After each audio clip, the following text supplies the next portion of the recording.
Olha só que pergunta forte pra gente começar. E se os grandes desastres da história, sabe, as grandes maldades, não fossem só o resultado de ideias ruins, mas sim de uma doença? Uma doença que dá pra diagnosticar? Essa é a ideia central por trás de um campo de estudo que nasceu em segredo, um negócio perigoso chamado ponerologia. E tudo isso tá num livro que, olha, por muito pouco não foi perdido pra sempre. Para a gente entender de onde veio essa ciência, a gente precisa voltar no tempo. Pensa só: Polônia, logo depois da Segunda Guerra Mundial. O país está sob um novo regime comunista. E aí, um grupo de cientistas, gente que tinha lutado contra os nazistas, começa a sentir uma coisa esquisita, uma mudança no ar, uma espécie de névoa psicológica, sabe? Arrepiante. É exatamente o que essa citação descreve. Eles sentiam que algo estranho tinha invadido suas mentes e que tudo aquilo que eles valorizavam estava simplesmente sumindo. E olha, essa sensação não era só uma tristeza de pós-guerra, não. Era algo muito mais fundo, mais invasivo. A pergunta que não saía da cabeça deles era essa aí. O que está causando essa névoa? O que está acontecendo com a cabeça das pessoas? Inclusive com a dos próprios colegas deles, que de uma hora para outra viravam a casaca, mudavam de lado. E foi essa pergunta que deu o pontapé inicial para uma investigação secreta e, sério, muito, muito perigosa sobre a natureza do mal. Então, essa busca pela verdade deu origem a uma ciência secreta.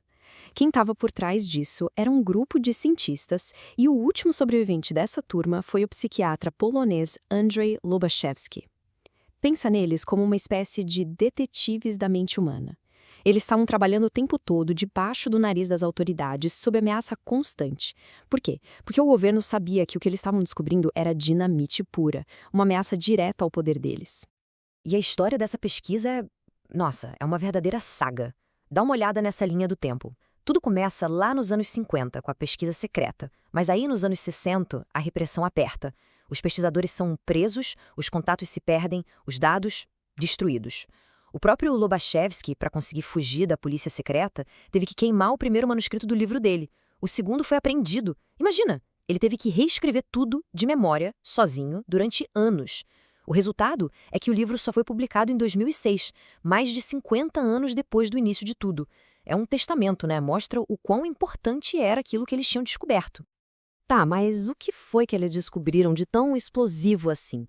Bom, foi algo tão fundamental que precisou de um campo de estudo inteiramente novo. Eles não estavam mais só observando o mal, eles estavam de fato diagnosticando uma doença social. E Lobachevsky batizou esse campo de ponerologia, que vem da palavra grega para mal. Só que aqui está a grande sacada, o pulo do gato. Não se trata de uma análise filosófica ou moral do mal. A abordagem aqui é clínica, quase médica mesmo. A ponerologia faz perguntas como: de onde o mal surge? Como ele se espalha? E, principalmente, quais são os fatores patológicos na raiz disso tudo? E a pesquisa deles apontou o seguinte: o mal em grande escala, muitas vezes, começa com influência de pessoas com anormalidades psicológicas bem específicas. Eles são tipo os catalisadores do processo. Eles identificaram alguns tipos principais: as caracteropatias, que são basicamente danos no cérebro que alteram a personalidade; a esquizoidia, que cria uma visão de mundo super rígida, sabe? Tudo é preto no branco, 8 ou 80. E talvez o mais importante de todos, a psicopatia essencial. Uma condição que é marcada por uma falta total, completa e assustadora de empatia. Agora, a gente pode pensar, nossa, mas então tem muita gente assim por aí? E a resposta é não. Essas anomalias, incluindo a psicopatia, afetam menos de 2% da população. É uma fatia minúscula. Só que, e aqui está o ponto central de tudo, a influência que esse pequeno grupo exerce é gigante, desproporcional. Eles são, como a gente viu, os catalisadores. Mas como, né? Como tão pouca gente causa tanto estrago? A teoria é que esses indivíduos, eles se reconhecem. É quase como um instinto. Eles sabem que são diferentes da maioria e acabam formando uma espécie de rede invisível. Como diz a citação, uma rede comum de conluios. E a partir daí eles olham para o mundo das pessoas normais, com sentimentos, empatia, moralidade, como se fosse um mundo alienígena. Um outro que precisa ser estudado e, claro, manipulado para os seus próprios interesses. Isso nos leva à grande questão, né?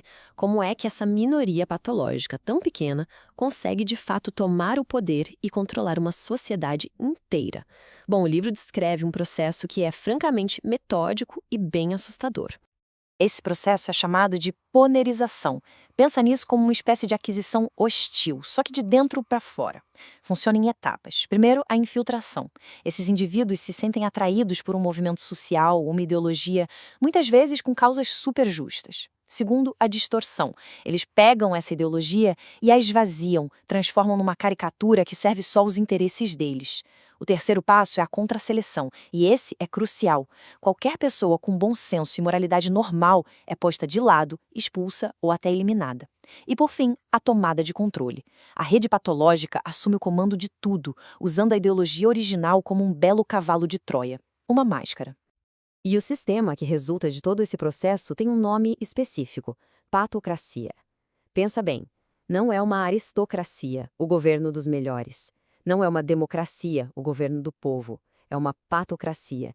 Ou seja, um sistema de governo onde uma pequena minoria doente, patológica, assume o controle de uma sociedade de gente normal.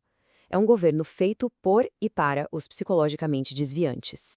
E as diferenças entre um sistema normal e uma patocracia são gritantes. É como se fosse um mundo invertido.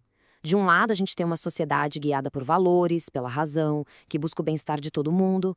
Do outro, uma sociedade guiada pelo egoísmo patológico e um pensamento totalmente distorcido. A comunicação normal se baseia na realidade. Na patocracia, o que vale é a linguagem dupla, a propaganda para manipular. No fim das contas, a própria sociedade vira uma caricatura doentia de si mesma, onde as regras do jogo são a manipulação e a força bruta. Ok, o diagnóstico é bem sombrio, né? Mas o livro não para por aí. Ele também aponta para um caminho, para um antídoto. E esse antídoto, olha só, é baseado no poder do conhecimento. Essa frase em latim, uma máxima da medicina antiga, é a chave de tudo.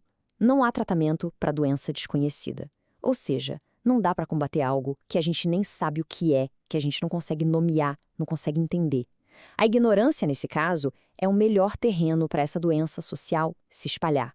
E é exatamente por isso que, para o Lobachevsky, a chave é o conhecimento. O simples ato de entender como a ponerologia funciona, de saber quem são os catalisadores, de entender como uma patocracia opera, tudo isso é o que cria o que ele chama de imunidade psicológica. Esse conhecimento objetivo funciona como uma vacina. Ele permite que a gente reconheça a manipulação, enxergue por trás da propaganda e consiga resistir a essa influência, tanto como indivíduos quanto como sociedade. E isso tudo nos deixa com essa pergunta final, que é um verdadeiro desafio, né? Se a gente aceita que a patologia é um fator real na história, como é que isso muda a nossa visão sobre o passado? Sobre as guerras, as tiranias e o que ainda é mais importante? Como é que a gente pode usar esse conhecimento hoje para construir um futuro que seja, quem sabe, um pouco mais imune a essa doença social?